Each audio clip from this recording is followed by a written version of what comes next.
Hello, today is August 11, 2011. We're meeting today with Mr. Daniel Maust at his home in Fort Collins, Colorado. My name is Brad Hoops. I'm the interviewer for the Northern Colorado Veterans History Project. Welcome, Dan, and thanks for sitting down today to tell your story. Thank you. Let's start out, if we could. Tell us a little bit about yourself, your date of birth, where you were born, a little bit about your family. Okay, I was born February the 18th, 1923 in Gettysburg, Pennsylvania. Right on the edge of the Gettysburg battlefield. Is that right? St. Mary's Hospital. Wow. And we were there for a couple of years, and then my mom and dad are both from the state of Ohio. So then we moved back to Ohio, and my dad worked at a brickyard downtown until I think it was 29, and then we moved.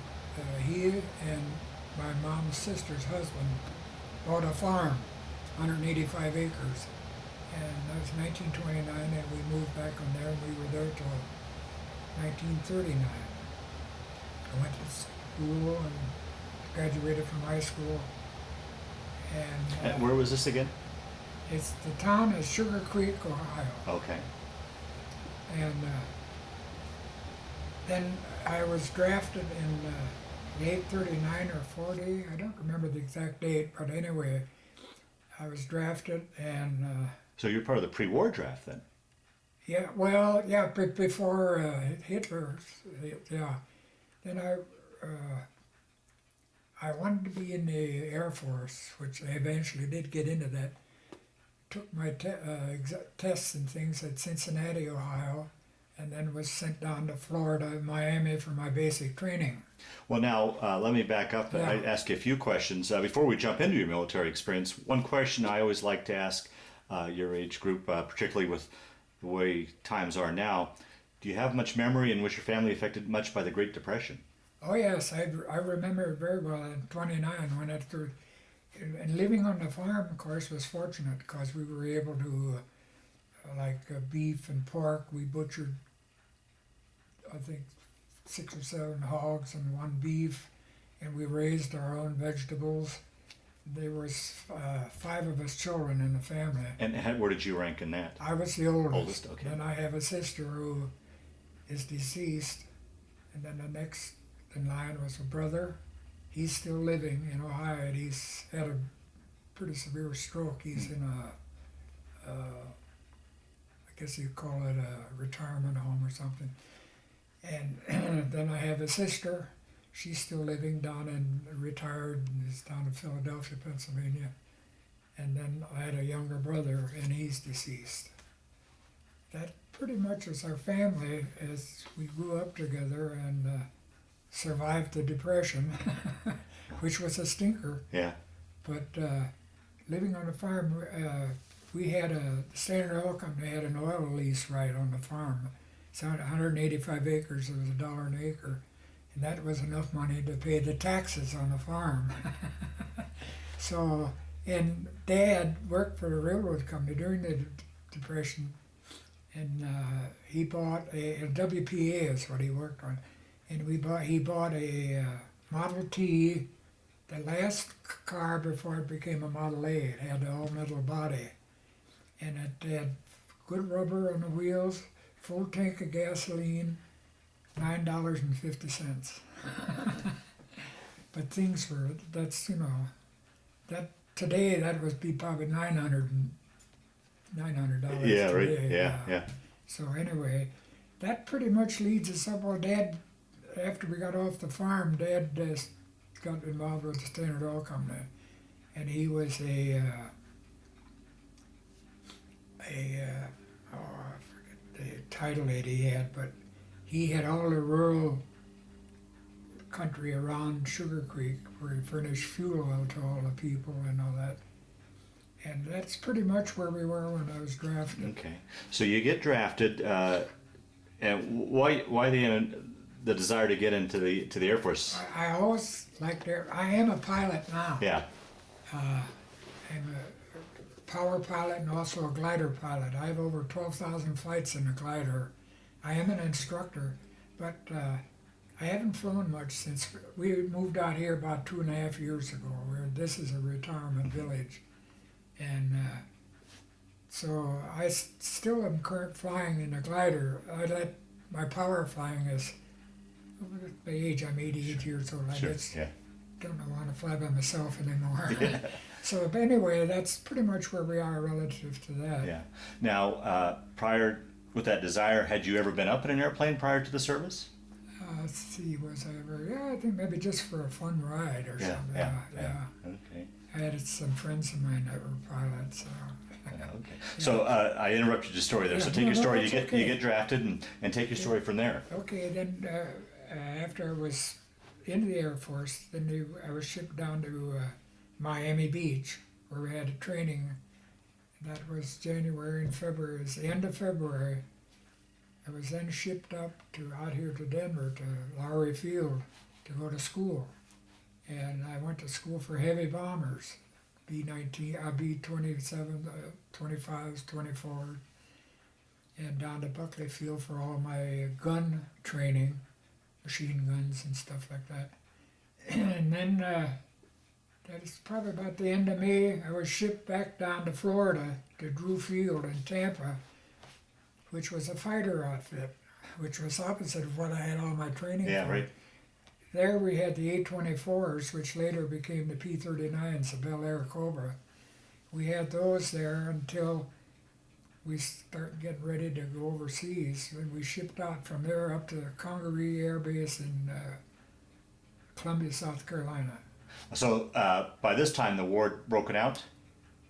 Yeah, I think it had just started. Now Pearl Harbor, that was just about 10 months before I was drafted. Okay. Uh-huh. But over in Europe, we were over there. We got over to Europe in February of '44, I think. And D-Day was June. June. So we were in England from the time we got there till D-Day. And on D-Day night, it was kind of a dark, dreary, misty, and it's a little on the cold side. And we had our orders. They got us up about, it was still dark when they got us up in the morning, get the airplanes ready, because we didn't do any night flying. So they got us up. We got all the planes ready to work along the beachhead while the guys were landing. And we just, I don't know, it was just on and off all day long. Well, once again, I'm going to back up. So you went through all your training, and then when you guys shipped over to England, you were already put into a squadron then, or Yeah, no, we were the 406 Fighter Squadron when we got over there. 406. When we left from, this, and Now, did you guys fly your planes over there? Did you go over by ship, or how'd you we get? went over by ship, the Sterling Castle. Well, how's that? Here's this boy from Landlock, Ohio, out to sea. Did you get your sea legs, or how was that? Fortunately, I didn't get sick. I was kind of a guy that did things so that I wouldn't get sick, because I saw a lot of them that did get sick. I stayed up on the deck all I could, and at nighttime, they had us stuffed in a hold where there was just loaded with guys, and all kinds of odors down there, and you got sick just going down there. So I stayed pretty much on the deck, and I would, maybe if I got sleepy and wanted to snooze a little bit, a big coil of rope was big enough that I could crawl inside of that, and I'd go in there and catch a couple of wings. I did pretty much that till we got further into the sea from the United States. What do they call that current? Anyway, it was nice and warm. Oh, the Gulf Stream. Gulf Stream, that's what I'm thinking of. I think it took us about 11 days to. Now, did you go over in a convoy, or were you by yourself? Or It's a convoy. yeah, was there during that time any worries of German subs? Yeah, we had training. We never saw any on the way over, but we did have training. Where they would alert the crew. We'd have to get on in order and go to our stations and everything. But no, we zigzagged like this going over all the way. It took us about 11 days that we landed at Liverpool, East Liverpool. And then from there we were transferred down to Kent, which is in the south part of England, about 18 miles from Dover. And that's where we got set up and started our. Well, now being on that side of England, did you ever come under German bombings at all? Oh yeah, the buzz bombs. There's buzz bombs and the V2 rocket. Now V2 rockets didn't bother us because they went into London, which was 60, 70 miles north from where we were. But the buzz bombs, the planes would shoot them. Our anti-aircraft around the field tried to shoot them down, but they couldn't shoot them down. Hitler would send one over at 1,800 feet going so fast. Next one would come over 2,000 feet going so the anti-aircraft couldn't get them. So what they did, the English started sending their airplanes after them, the Hawker Typhoon and the Spitfires. And those were the ones that we were kind of worried about because when they didn't care where they shot them down. They might come down right where we were. Now we had a couple landed, not exactly in our camping area, but right on the edge of it. It was mostly a psychological thing. Sure, yeah. The armament was just thin sheet metal. The whole buzz bomb was maybe this fuselage from here over to the coffee maker over there. Uh-huh. And it had a ramjet engine on it. You could hear it coming 20 miles before it got to the put, put, put, put, put.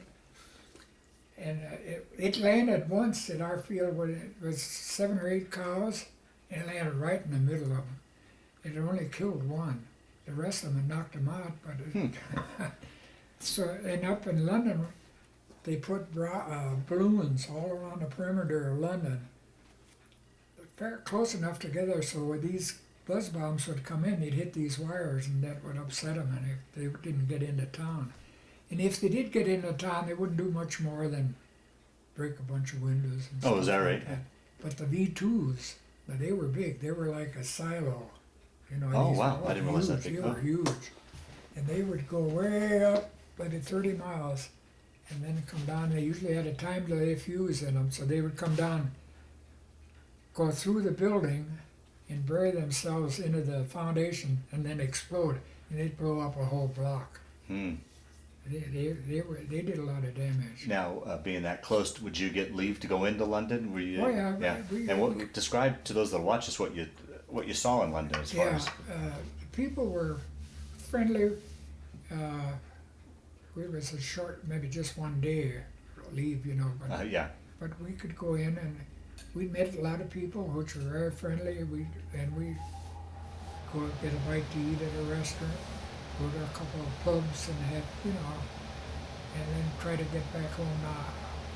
Unfortunately, my partner and I, we went into a tavern to get a drink, and we just nonchalantly laid our overcoats on a shelf. Oh, jeez. When we get ready to leave, they're not there anymore. They're gone, and we told the MPs right away, and they said, well, you might as well forget it, they're gone. So when we got back to base the next day, we had to turn it in. We had to pay for our own. I think they were $18 or something. Well, it was a fair price of that day. Yeah. Those big, nice, heavy warm coats, So we were in England from February until we went over to France about 10 days after D-Day. Now, it must be interesting. I go back once again to this farm boy from Ohio. Initially, you're zigzagging across the country. Now you're over in England. It must have been, many probably like your generation growing up probably didn't travel too far away from home, and now you're over in Europe. It must have been exciting. It was kind of, you had to kind of stop and, hit yourself to make yourself think, boy, I'm a couple thousand miles from home. But it was surprising how it was very easy to get acclimated to it was a little different. People lived a little different, but they still had, farms, and they had cattle and horses, and you didn't see a whole lot of transportation because of the gasoline shortage. I got an interesting story to tell you about that later on in France. Okay. But anyway. Did you have, being away from home like that far away from home, basically for the first time, did you ever have any tinges of homesickness at all, or how did you do it? And really, one question I forgot to ask earlier is, How was that transition going from civilian life into military life for you? You know, that's a good question, and for me, it was probably not that way for everybody. But we were so busy, and I was very active, that I didn't really have too much time to think about it. You know, once in a while, in the evening, later on, after we became more acclimated, we'd start talking about things maybe around home, ball games and stuff like that. You know, so later on in the war, I was able to. We'll get to that. Okay, later. okay. Well, once again, earlier I interrupted your story. Yeah. You were describing preparing for D-Day. Yeah. Take your story from there. Yeah. Okay. Now, there's an interesting thing. On all our aircraft, we had to paint black and white stripes around the wings and around the fuselage. That was to be because the Germans, some of them had the same kind of an airplane we did. But they confiscated or something. But the surprising thing was, we were doing this maybe like 9, 10 o'clock on D-Day Eve. The next morning, German aircraft had the same black and white stripes on theirs as Wow. we did. They had snoopers around everywhere. It was something else. Wow. But D-Day was, and I wasn't really in the thick and thin of it like an infantry Sure, person. yeah. But that was a real slaughterhouse that day. You know, it was 10,000 guys killed in one day. Gee. That was terrible. Now, what kind of warning or preparedness did they give you? When did you first know that an invasion was on? And I mean, how did? Pretty much the day before. It was scheduled earlier, but they had a bad storm in the channel, so it was Eisenhower moved it up a couple days. But no, we knew in advance what was coming off. We didn't know what to expect, Yeah, sure. but we knew that we were going to leave England. And when we went over from England over to the France side, we went across the channel on the boat. And This is after D-Day? yeah, about 10 days after okay. D-Day. And where the boat's anchored, and I had a Jeep. I was driving a Jeep. And I had a security officer that was riding with me. And they had a pontoon bridge going from the boat into the shore. But all our Jeeps, we waterproofed. It was like axle grease and sawdust. And we just packed everything around the engine so we could drive completely submerged, just the exhaust sticking out on top of the water. But it was funny, this security officer was all dressed up in his ODs. He was really going to have fun as soon as we got on shore. Well, we start crossing this bridge, everything was going fine. All of a sudden, the bridge disappeared under the water. So the guys there was people around it. Most we went down, we were in water up to here. So was he. So we got out the other side. He jumped off the Jeep and grabbed his duffel bag, and he said, "What's left on this Jeep of mine, you can do with it whatever you want. We'll get together sometime later on." So we drove up onto the ridge, along a hedge road, parked the Jeep, got my sleeping bag, got everything arranged out, and just about ready to fall asleep. All of a sudden, the loudest noise, it didn't sound much like it was more than 50 yards from where I was. What I found out, it was I think it was a 75 millimeter anti-aircraft gun. But nobody was hurt. We got along fine. We got through everything. Was there, when you came up a short 10 days later, was there still quite a bit of damage and wreckage on the beach, or had they got that all cleared off? Or? They had that pretty much cleared. Oh, is it? Up, Okay. Yeah. They had a lot of ships sunk out as a breakwaters. But as far as bodies and Yeah, sure. that's they had a mass grave digging. They had big bulldozers that dug big long trenches, and they just lined them up in these trenches and then bulldozed it shut. Because that's about all they could do. Yeah, yeah. I think later on, because I know we were over there for the 40th anniversary, and we went on Normandy at the cemeteries, you know. Yeah. Oh, Those are humongous. As far as you can see, white crosses. And we walked around. We did find a couple guys that we knew, pilots that were killed. See, we flew, I don't know how many missions, but we flew quite a bit before D-Day. Oh, you did. So you would fly from England Oh, yeah. over. It's escort. We used to fly from England. We'd fly down to Africa, fly escorts to big heavy bombers down there, and we'd fly. Now the heavy bombers, they could fly at nighttime. Yeah. They'd take off on the day before D-Day. They took off 18 abreast, 24 the whole blessed day long. There was 2,000 of them. That must have been a sight to see. Oh, it was. It really was. And we lost. It's all in here. Yeah. So you would fly escort for these big bombers. Would you fly them all the way into to their target to the target, and then we would circle around till they dropped their bombs, and then we'd escort them back out of. Wow. Wow. So if the Heine's, if the Germans came up and tried to attack them, we were there to. That's when we got it. Yeah. Wow. Get a lot of that stuff. Now, I was not a pilot during the war. I was my rating was aircraft armor, and I was a flight chief. I had 5 airplanes and 10 guys working. We took care of all of the guns and the bombs and all that kind of stuff. The we used to always tell the pilots, now when you fire your machine, there's 4 50 calibers on each wing, so there's 8 of them. And we used to tell the pilots, now when you fire your guns, just touch the trigger, let off maybe 16, 18 rounds, because if you let it too long, the barrels get red hot. So every once in a while we'd get a green guy come back, and the next guy takes his airplane, he comes back, hey, you got to change my gun barrels, the bullets come out the end of the back. So that was tracers. Now we quit using tracers shortly after D-Day because they were a dead giveaway. If you were shooting at he saw tracers going by him, and he knew that it was somebody behind him, so we quit using tracers. So he couldn't tell when we were behind him. Yeah. So after D-Day then, so you guys crossed over, so you moved the base basically onto the continent then, or? Yeah. The engineers would go in and find a decent field, scrape it level, and they'd put down, the runways were just tar paper. Is that right? Yeah.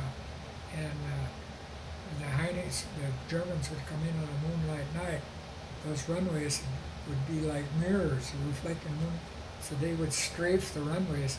But the next morning, bright and early, engineers were out there. If they were out there at 7 o'clock, probably about 8:30, we were taking off again already. Wow. So it was well organized. And well, what were your living conditions like on these bases? Was it tents? I mean, tents. In England, we were in tents. And in France, we were in tents till we got to Normandy, France, and then there was a German or French military base. So we had buildings. We were in buildings there. But I would say that probably 80% of the time we were overseas, we were in tents.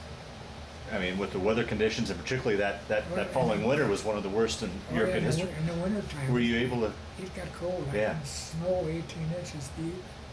Was the living in the tents and stuff sufficient enough to keep you warm, or? Well, yeah, we had these little pot-bellied stoves, and we had napalm that they used to drop on it. But we'd get a number 10-gallon can of napalm, stick it in the stove and light it, and that would burn all night. Is that right? That would keep it fairly warm, at least keep things from freezing. Because if you didn't do that, and you left your shoes sitting down on the ground, the next morning they would froze fast in the ground. You'd have a hard time. But we had, I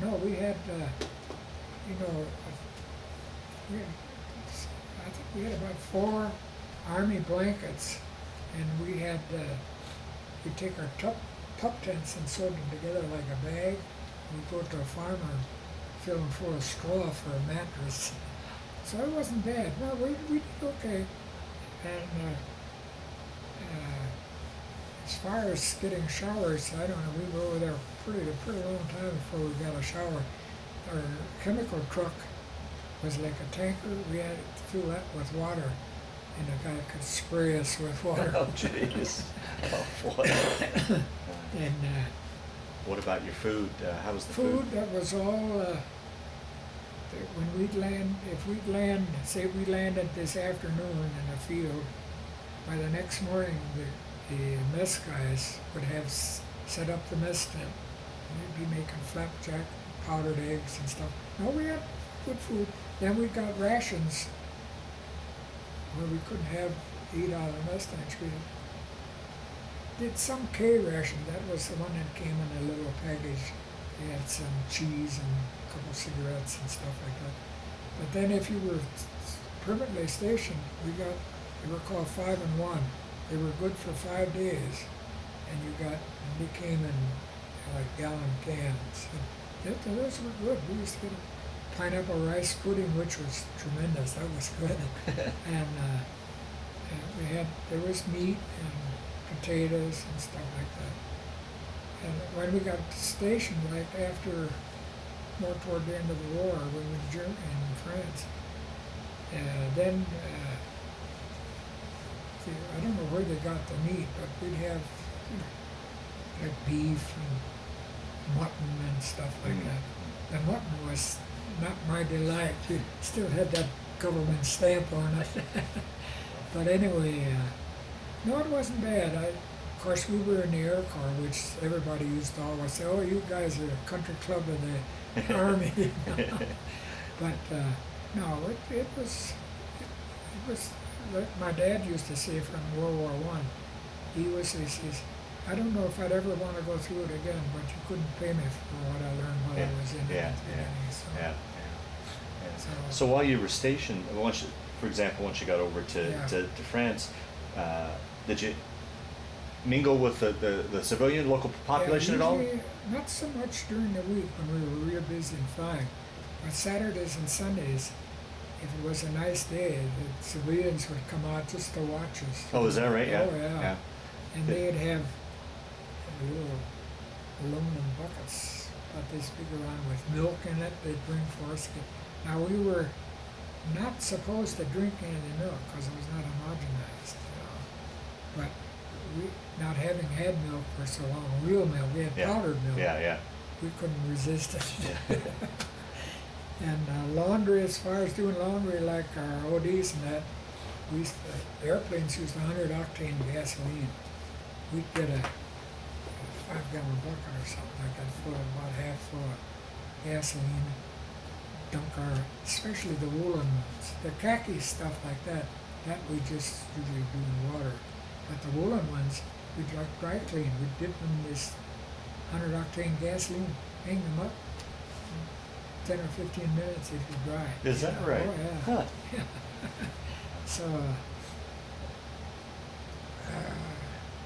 that every day, the only days that we didn't fly would be if it was a real bad weather.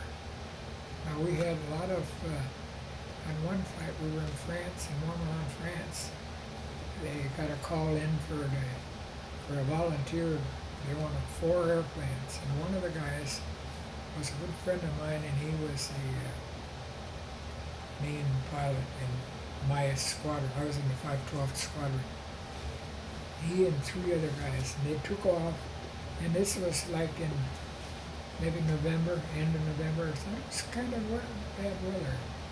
They took off, and so then we went down to the communications shack to listen, because they weren't allowed to do much talking on the radio, but enough so we could tell where they were at. And we heard one of the guys say after a while, he says, "Oh, over there's a hole. Let's go down. We should almost be at our target." Well, that wasn't a hole in the clouds. It was a mountain. And all 4 of them. And then a mountain like that. And this guy that was this friend of mine, he was just up for sent back to the States for, what do they call that? You know, it's like a furlough to get rested. Yeah, right, Then he'd come back again. So I talked to his wife. we had reunions after the war, and I met his wife, and she used to ask me a lot of questions about him. Oh boy. Oh jeez. Yeah, a lot of the guys, we do, especially before we went over to France, the Major Locke would get the guys and they'd go up and just do some routine flying. It was like follow the leader. Well, we had two guys, the name was Tilton and Harnagel. They got tired of this follow the leader stuff routine, so they broke away from the flight and went off on their own. And they flew head on into each other. So like the kids do today, with cars. Well, I went along out to pick up what was left of. I don't think there was one piece of metal in either one of those airplanes that wasn't crumpled or bent up or something, just in pieces. And the bodies, I would just pick up scraps and put them in sacks. Oh jeez. Yeah. Oh man. But generally speaking, our group accomplished quite a bit during the whole war, but we never really got ourselves into jams where it was really, the closest we came to anything was probably in the Battle of the Bulge.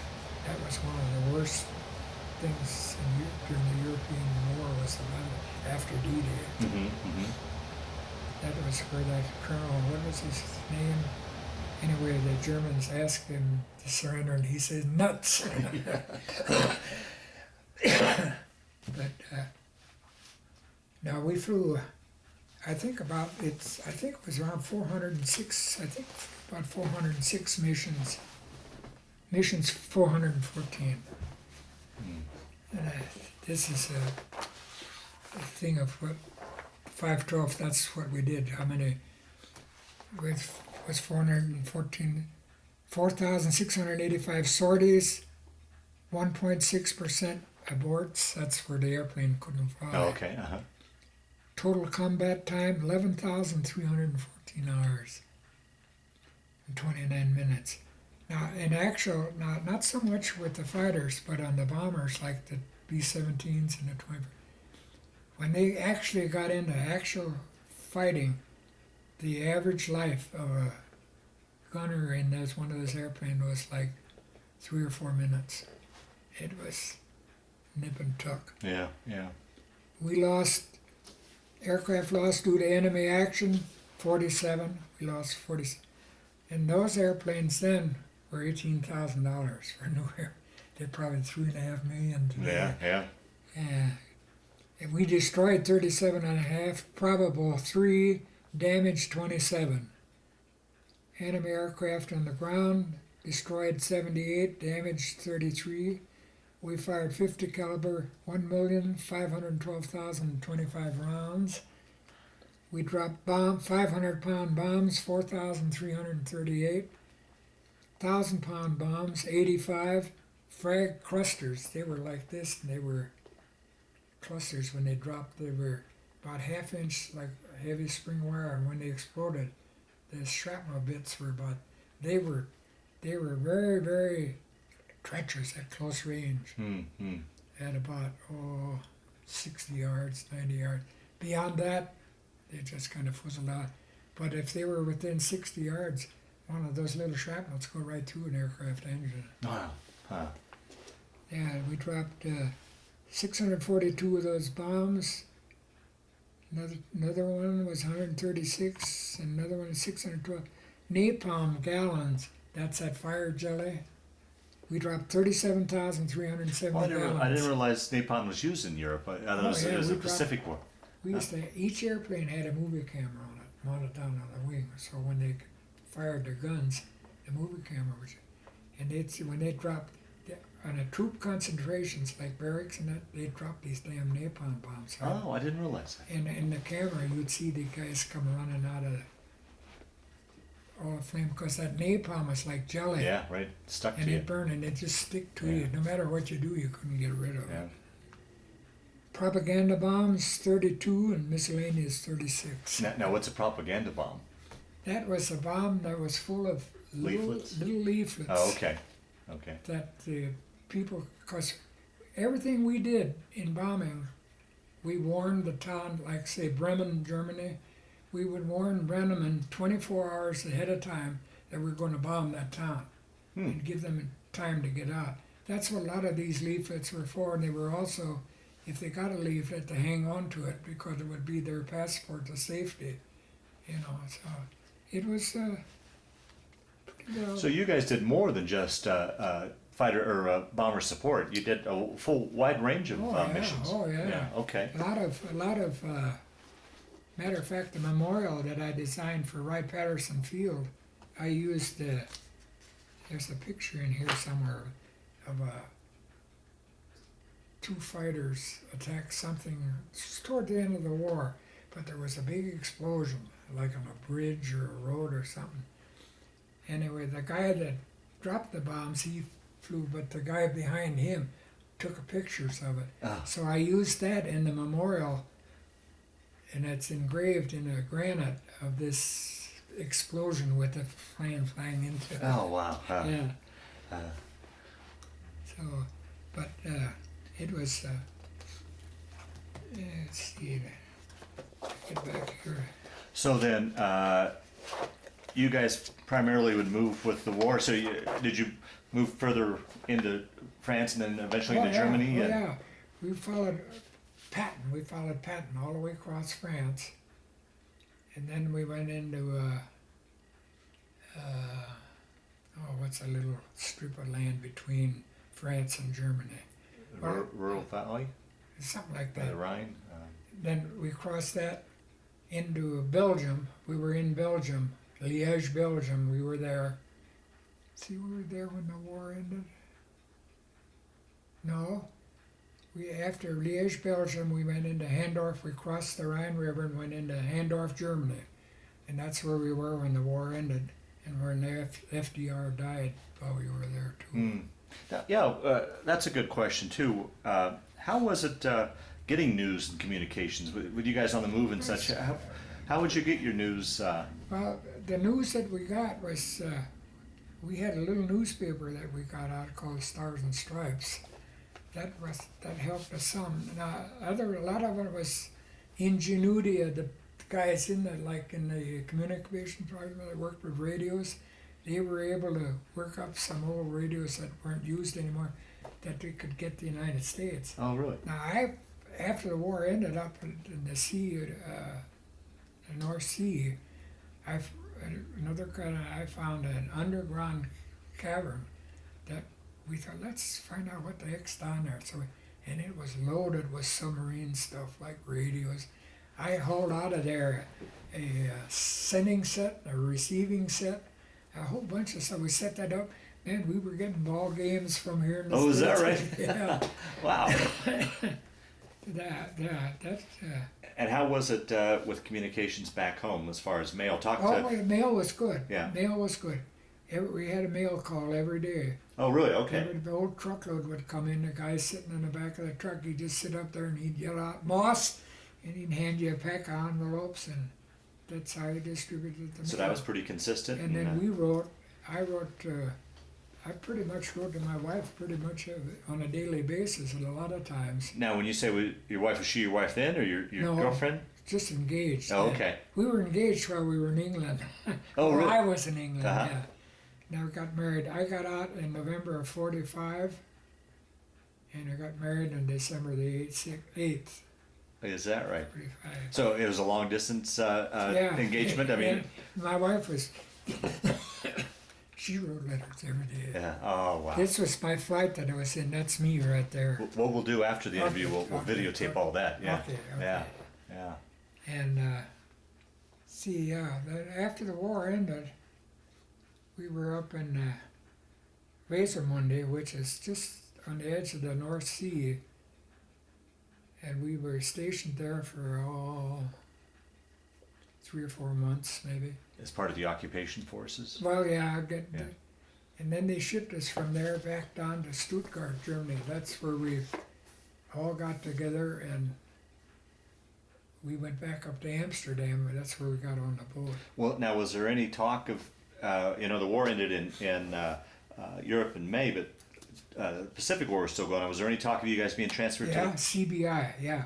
that was a big thing. With everybody was thinking, okay, and the rumor was floating around that they were going to ship us to CBI, China, Burma, India, and but as it worked out, I guess the thing in the South Pacific was getting closer to an end, and they canceled that. But tell a story about Stuttgart, Germany. One of the guys, there was a lot of gambling done during the war, and one of the guys at Stuttgart with a jeep full of army clothes that he confiscated, and he went up and sold them to the Russians. He came back, he had $2,500 in his pocket. There was a crap game going on outside of the building that I was staying in. There was a long table. I bet the table was twice as long as from here over to the wall over there. I don't know how many, maybe 28, 30 guys around the table. Wow. That guy got a hold of the dice. He made 28 straight passes. Everybody thought he was crooked. They made him change dice, and did everything, but he wiped that whole table out. I never saw a guy play dice like that. You know, if he'd roll a 6, he'd roll again, he'd get a 6. Is that what you guys would do when you weren't on duty or off duty? Yeah. Primarily for entertainment would be gambling? Pinochle and Pinochle. card games. Dice was a fast game. I remember stateside before we went overseas when in training down in Florida. This guy was a friend of mine. We'd get paid like a Friday afternoon. He'd come back for his little crap game going on the side of the building. 15 minutes. His whole salary was gone. And that could be the other way around too. Yeah. No, there was a lot of gambling. A lot of games, especially coming back on the boat. We were only allowed to get off with, I believe it was $400 in cash. So what these guys were doing, especially officers that were maybe had $25,000, $30,000, they'd go around, guys, how much money you got? And the guy says, I'm broke. He says, here's $400. When you get off the ship, give me back 200 and you can keep 200. That's how they did it. They get money off the boat. There were big games. I remember walking on the ship, walking back and forth at nighttime, and there's a table. There was maybe 14 or 15 guys around the table. They were betting money that made your eyes bug up. They bet like $20,000 on one card. Oh, geez.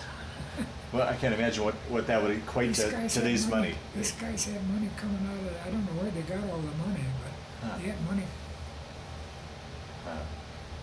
But anyway. You earlier when we had you back in England, you said you had a funny story about a fuel storage or a shortage in France story that you. Oh yeah, this was in France. We got to meet a family. This was shortly after we went over France after D-Day. We met on a Sunday. We met a doctor. He was a real nice, friendly guy, and he invited us into his house, introduced us to his wife, who was an opera singer, and they had two daughters. And they had us a big 7-course meal and all this, the whole works. It was really nice. And he kept saying that going to see his patients, he didn't have gasoline. And he used the motorcycle because the car just didn't work out right. So we used to get a 5-gallon jerry can full of gasoline and smuggle it into him so he was on his motorcycle. Is that right? Wow. But those 2 daughters became very close friends to us, and we've had reunions here for the past, this is the first 2 or 3 years we haven't had one because everybody's died off.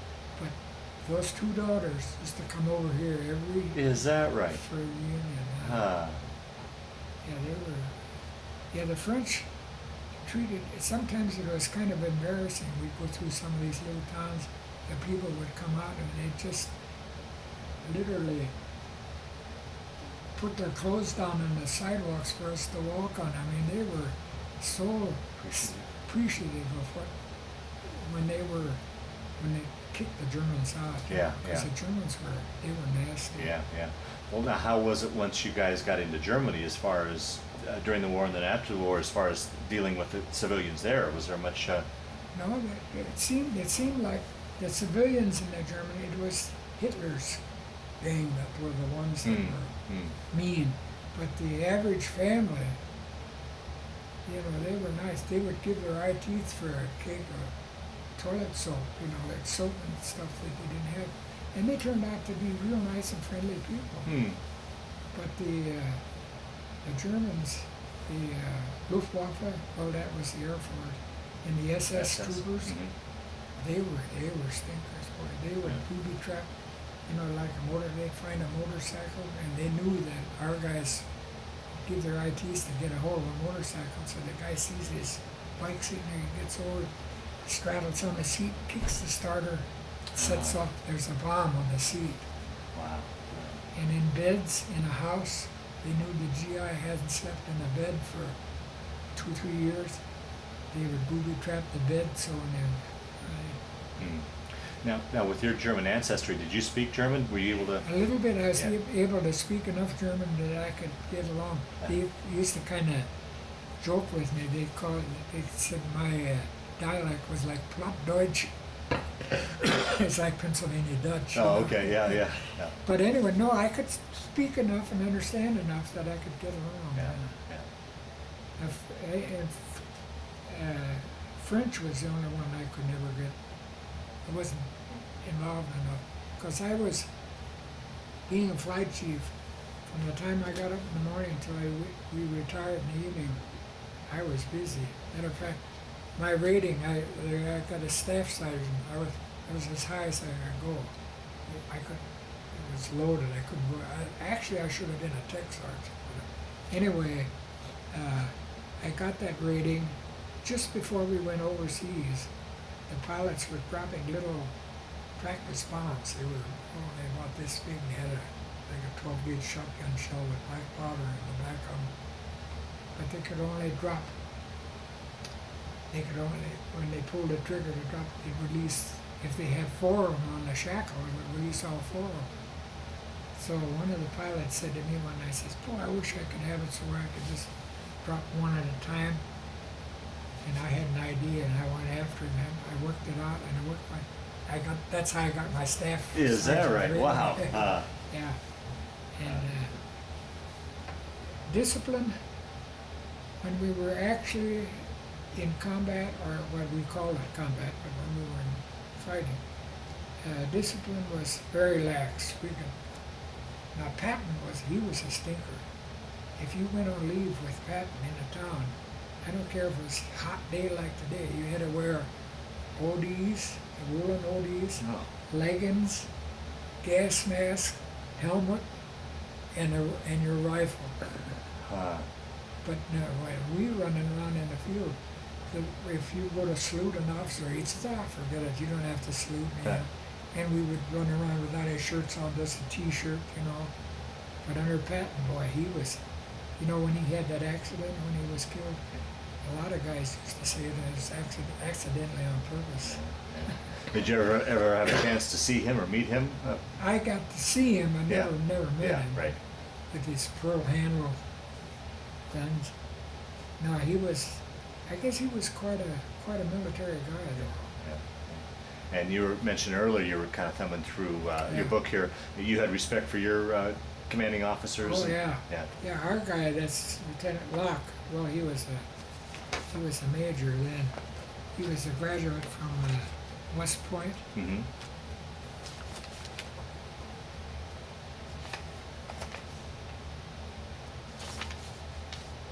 This guy here got shot down and the Germans captured him. And he had punctured lungs. They sent him back to the States. It is Major Locke. He was a great guy. Yeah. I know one time he called me and another fellow in because we missed reveille in the morning. He's just like a father. He'd talk to us, you know, and he says, you know, you guys shouldn't have done that. He said, I'm going to let you go this time, but don't do it again. That's the kind of a guy he was. Yeah. He died. He's a major when he died, a general when he died. He's on the golf course, had a heart attack, died on the golf course. So was there a pretty good celebration on VE Day when? Yeah. There's a picture in here. I was sitting by a mess hall. Let's see. Travels. It's probably the last. Yeah, here. That was in Handorf, in Handorf, Germany. It says "Fini kaputt," and those are the three guys there. See, Nazis quit. Wow. Yeah. And then you were stationed there for a few months, and then you guys took the Then from troop ship. Handorf, Germany, we went up to Bremerhaven, which is up at the North Sea, and from there to Stuttgart, and then and I was going to say too, when we went from Stuttgart up to Amsterdam, where we got on the boat to come back, it was a nice sunshiny morning, kind of chilly, and as we were in locks, Holland is mostly underwater. But anyway, we pulled out into the channel, and I remember I was standing out on deck, and all at once the boat started doing like this, and slowing down, and the nose swinging over. There was a big bomb floating. It was submerged underwater, but I guess a storm or something broke loose, came to serve it. Boy, if they wouldn't have spotted that thing, if we would have run into that, it would have blown the ship to What a way to make it all the way through the war and have something like that happen. Now, as you guys worked your way across Europe, were you able to get, and particularly after the war ended, leave to get in to see like Paris or Stuttgart or Amsterdam? Yeah, I had passes into Paris when we were in France. I go to Paris, and if it was local, just a one-day thing, a lot of times we just go to a local town. Okay. And see, we were up in, I guess the war had ended. We got furloughs. And I got a 2-week furlough, which I went up to the Nova Scotia and Finland. Oh wow! Yeah. So we did get 2 weeks. Oh, wonderful! Yeah, that was nice. I was kind of stationed in Copenhagen while I was up there, and we could go to nice big restaurants, and they have like Tivoli, which was like amusement park. Huh? An amusement park. Yeah, big amusement park. Yeah. And all in all, my whole experience of overseas during the war was something that I have no regrets. Yeah, sure. Not having done it. Yeah. And I didn't lose any good friends. I'd come close to it a couple times, but we had a lot of places. Like one place, the airplanes, the pilot in a P-47 can't see out front. Mm-hmm. And when he's taxiing, he has to go. So what we do to avoid that and speed it up, a guy would ride on the wing. He'd lay on the wing and hold on a gun, and he could direct the pilot. Well, one morning it was kind of icy or frosty or something, and one of the airplanes started skidding and right into that wing where that guy was. Oh. It didn't kill him, but it cut off his leg. Oh. And I know I was in part of that to giving a direct transfusion for blood. But that saved his life. So, wow. But there's we lost a lot of not a lot, but a lot of airplanes that were boarded, never made it off. They just maybe got off the ground and then flipped over or something. One guy just got a brand new airplane. We got P-47s, went from the olive drab with this ugly looking cockpit to the streamlined aluminum one with the bubble canopies. He was so anxious to fly that, he sort of egged his engineer to okay the airplane for a flight, where he had two 500-pound bombers, one on each wing. And we saw him coming down the runway, and it was right at noontime. And boy, we said, he's not going to make it. Well, he did get it just off the ground enough to clear a road. Then he came back down on the ground went between two trees which clipped the wings, and the plane caught fire. Well, we were, maybe 100 yards from where he stopped. He started running, wanted to help him get out of there. And he kept motioning for us to get away. And he said, no, we did manage to grab him and pull him out of the airplane and get him away. I bet we weren't more than 50 feet away. All those machine guns started letting loose on the fire. Oh, jeez. But fortunately, the bombs, when he hit those trees, that Put them knocked the bombs off, so they didn't go. Well, outside of that incident in Amsterdam Harbor, it was a pretty uneventful. Yeah, from there, we had some bad weather coming back. It was a Victory ship, 440 feet, kind of a small ship then. I remember one day it was pretty windy and the ocean was pretty rough. The captain came on and says, well, we're doing 18 knots, but it's 18 up the wave and 18 back. So, but I think it took us about 9 days to come back. And we have porpoises followed us almost all the way. Is that right? They gobble up the garbage when they dump the garbage out. And then how much longer once you got back from the States were you in the service? We got back to the States. We landed at Boston. We sat out in the harbor during the night. And the next morning they pulled us in. They unloaded us. And they told everybody where they had to go to get on a train. And I was told to go to a certain train station. And I went to Indiantown, Gap, Pennsylvania. That's where I was separated. And from there I got on a train and back to Ohio. Wow. So, It must have been a wonderful homecoming to see your folks and your my fiance. Mom and Dad were, I was trying to remember, was my wife with them? I think my wife was with them too, to meet me at the train station when we got back. Well, take your story then from there. So you're out of the service, and you guys out of the service. and Okay. talk a little bit about your career and family, and we'll wind down. I went for before I went into the service, I was working for Hercules Motors Corporation in Canton, Ohio.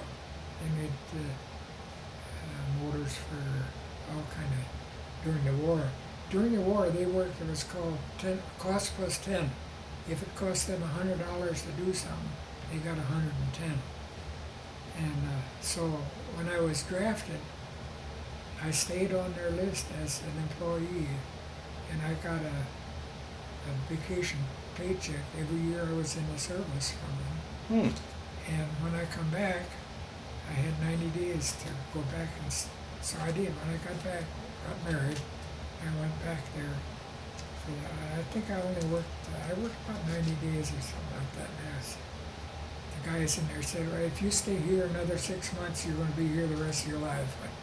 So I resigned. I left that, went back, started working for a little guy in a Dodge Plymouth dealer in town as a mechanic.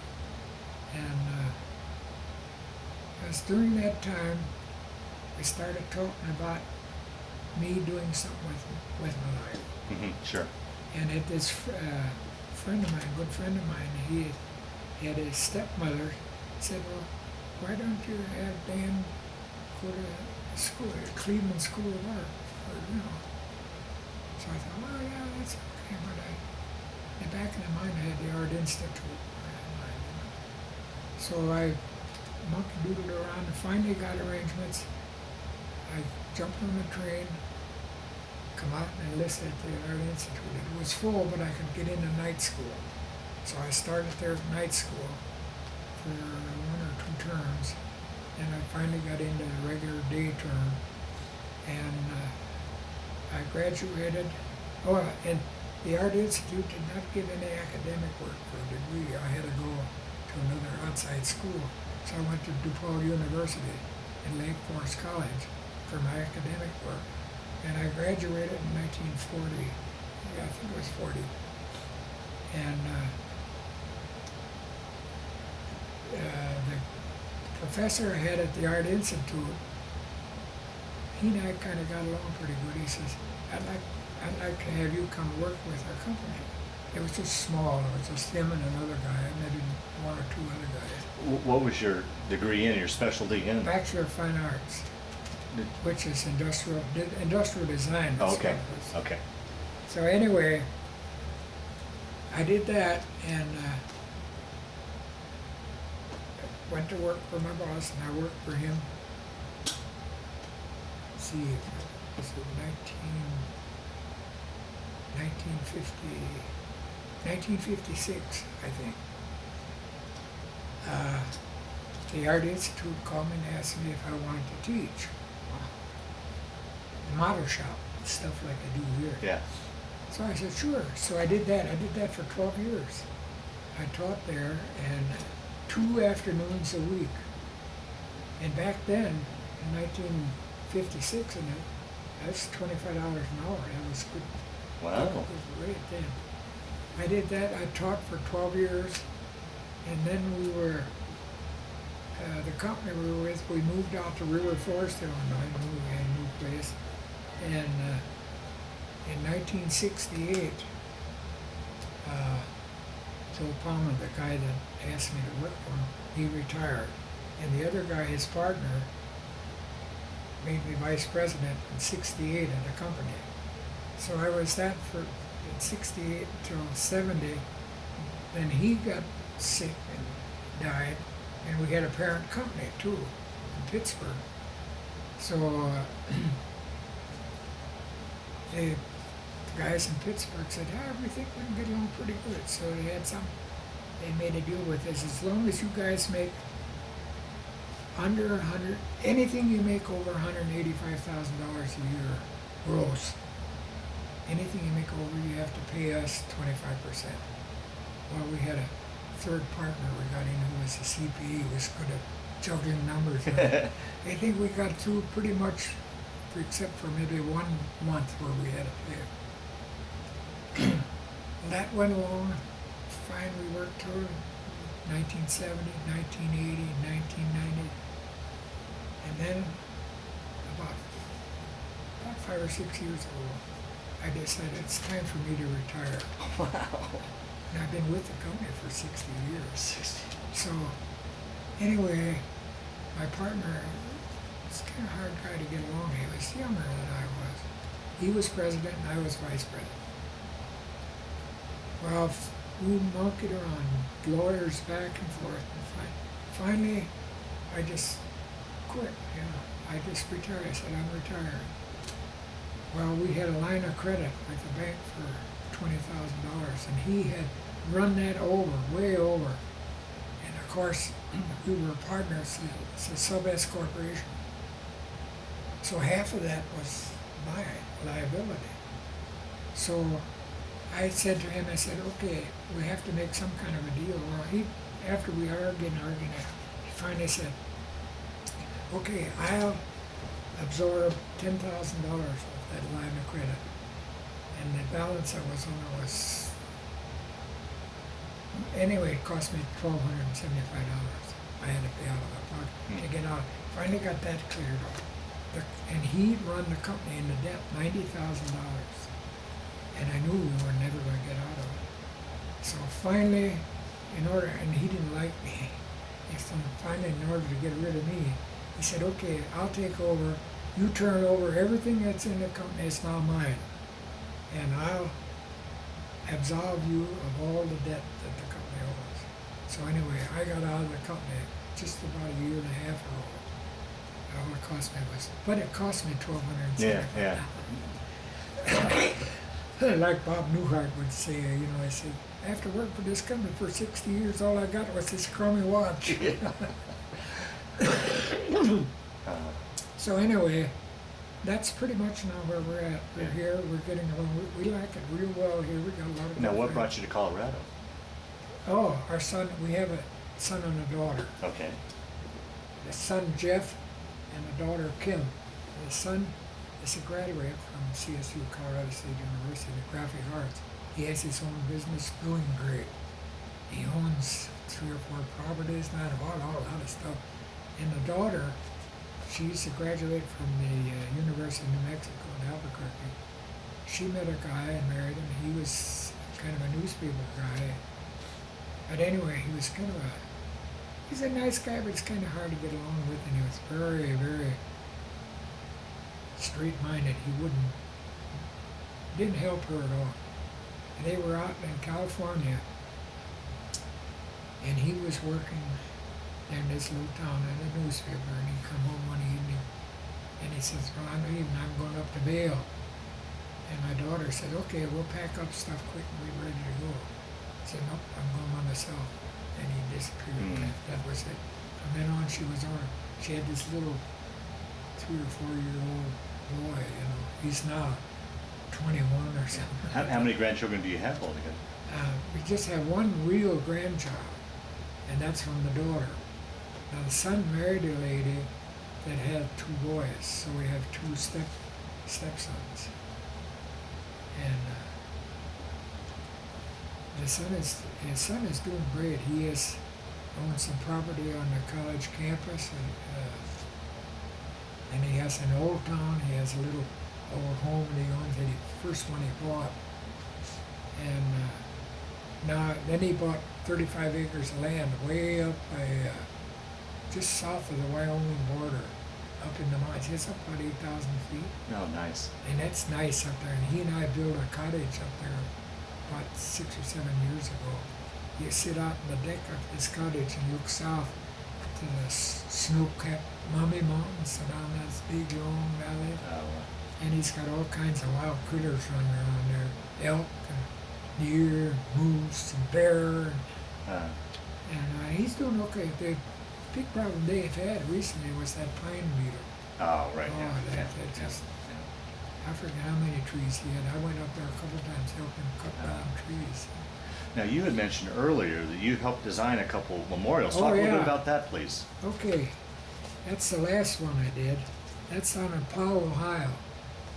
And this is all 5 services. It's the Navy and Army and Air Corps and Coast Guard. This, my wife's sister's daughter knew that I did the one at Wright-Patterson Field. And that was Wright-Patterson was the other one you did. Yeah. Okay. She knew I did that, so she texted me, said, you want to do this one? So I haven't never got a penny for either one of them. Yeah. But this one was almost $200,000. The one at Wright-Patterson Field was dedicated in '88, and I think that one, just this granite stuff, comes from Maine, cornelian granite. It's probably around $50,000 for that one, but the government donated the land and everything. So you actually designed or built it, or what was your involvement in? I designed and then engineered it. Oh, wow. They'd have somebody do it. Uh-huh. So here's that picture, that airplane flying through the town blast. This is the part that I put in that monument. I don't know if it's pictures in here. But I designed these plaques.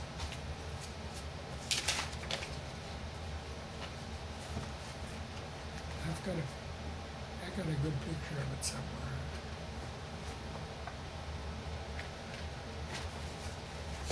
Oh yeah, here it is. This is the one I did down at Wright-Patterson. This is about 9 or 10 feet tall, and this and there's that bomb blast. This thing, see it there in there? Okay. It comes up and then slants out this way, and everybody used to ask me, says, why did you do that? I said, well, when the birds sit on this thing and when they poop, if it's straight up and down, it runs all over this thing.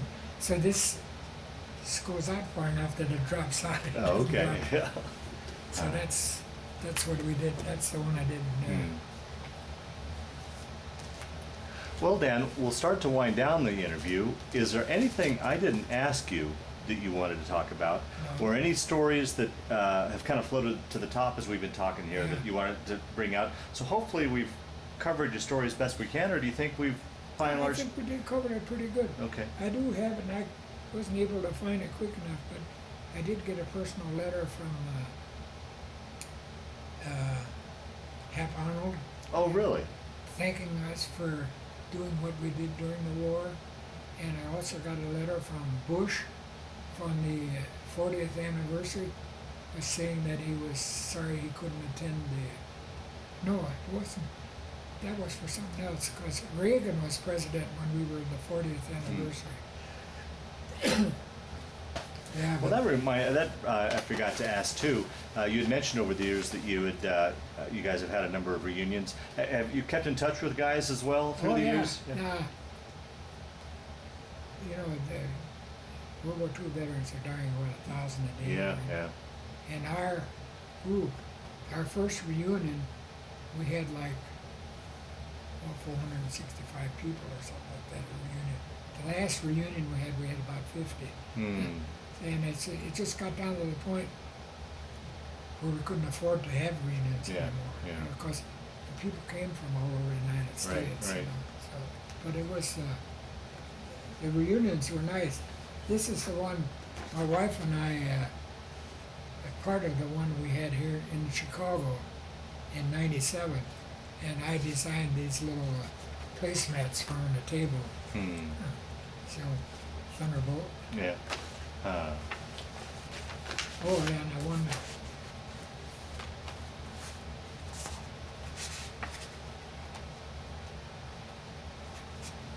I think. Well, these were the awards and citations that we got.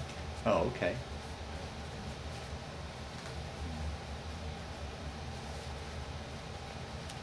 Well, the last question I always like to ask with these in these interviews: how do you think that period of time when you were in the service affected your life, played a role in your life, changed your life at all, or do you see it as just a chapter in your life that you went through? How do you think you would answer that? No, I think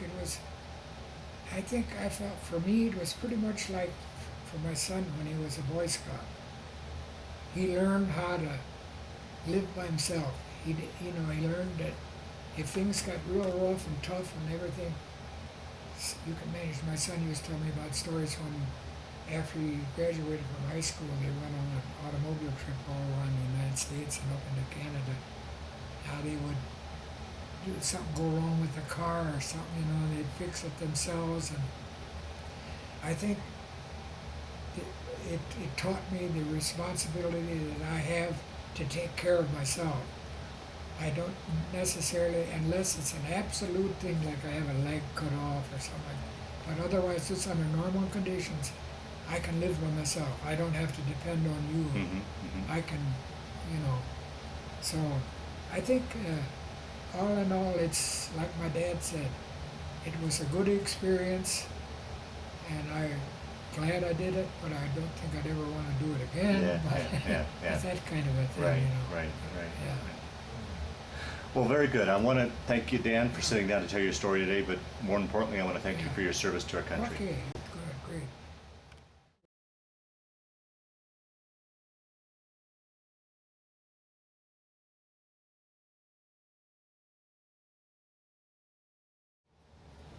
All right, this is a picture of my mom and dad when they were married in December of probably 1922 or 21, somewhere in there. That's a picture of me when I was about 8 or 9 years old. That picture in the lower right-hand corner is my graduation from high school. And what year did you graduate? 1940. This is my mom and dad just before I went overseas, and this was probably 1944. Now, did your folks ever talk, or in particular your mom ever talk about, after you got back, what she was going through, how she was feeling when you were over in the war, or did she speak much of that? Yeah, she was pretty much in line with everything that was going on, and she was glad that I was doing what I thought was the right thing to do. This is just a photograph of me when I was in the service. I think this was taken just before we went overseas. Okay, this is a photograph of 5 of us guys, probably in New York City or Boston, somewhere around there, just before we went overseas. And this guy here, Jim Stormer, about 3 years ago, I received a little package from him, which was a New Testament of the Bible. And my mom gave that to me when I went overseas. And that 60 years passed, and I get this thing back. Is that right? Really something, yeah. And that's you there? That's me, right. And this man here was the best man in your wedding? That's right, correct. Very good. Okay, this is Colonel Rosetta, we call him Snag. He was native to Tucson, Arizona, but he was a very, very conscientious person and a good guy to get along with. He led our whole group, which was five. The group consisted of 512, 513th, 513th Squadron, and then group headquarters. They have a squadron. Okay, there's John Locke, who was at the end of the war was a lieutenant colonel. He stayed in his service and became a major. He's a very, very conscientious person, and he was like a father to me. And he, just before his death, he commissioned me to do the memorial at Wright-Patterson Field in Dayton, Ohio. So you guys became close friends and stayed close friends even after the war? Oh yeah. When we'd go on our trip reunion, he and his wife and my wife got along well, and he and I were up on top of the Eiffel Tower building, talking all about stuff. Okay, this is sea flight, and I was a flight chief. I had five airplanes and 10 guys, which are these guys here. We took care of all of the ammunition, the guns, guns and the bombs and all that. And it's pretty much a daily routine of taking care of everything. Okay, this picture here is typical of a daily routine when the airplanes are taxiing, getting ready to go out on a mission. And you've got that. You were saying there's a guy riding on the wing there, huh? Yeah, right. Yeah. Yeah, Okay. right. Okay, this Eiffel Tower is taken on one of our. We were actually just stationed right outside of Paris when a real peculiar incident in the airplanes following this German airplane. They used to fly underneath that Eiffel Tower, underneath the bridge, fly through there. Wow. I forgot to ask you when we were doing the interview, in later years, did you ever get a chance to go back to Europe and retrace your steps at all? Yeah, we did that, the 40th anniversary. Oh, okay. Yeah, we went all the way, starting out in England. We went through everything in England and over in France. And in St. Lo, we met a French family that took us in overnight, fed us, and people were extremely courteous and very helpful. They just seemed they couldn't do enough for us. I'll be darned. Could you still recognize a lot of the places, or had things changed so much that... They changed pretty much. Yeah. Some places we could recognize, but like our airfields, one of our places we went to was an airfield, was a pine forest now. Right. It's all trees and everything. Because, 40, 50 years. Yeah, right. Okay, this is, if we entered Germany after the war ended, we would find signs like this on the way for us that we're in Germany. We should be careful and not be careful who we talk to.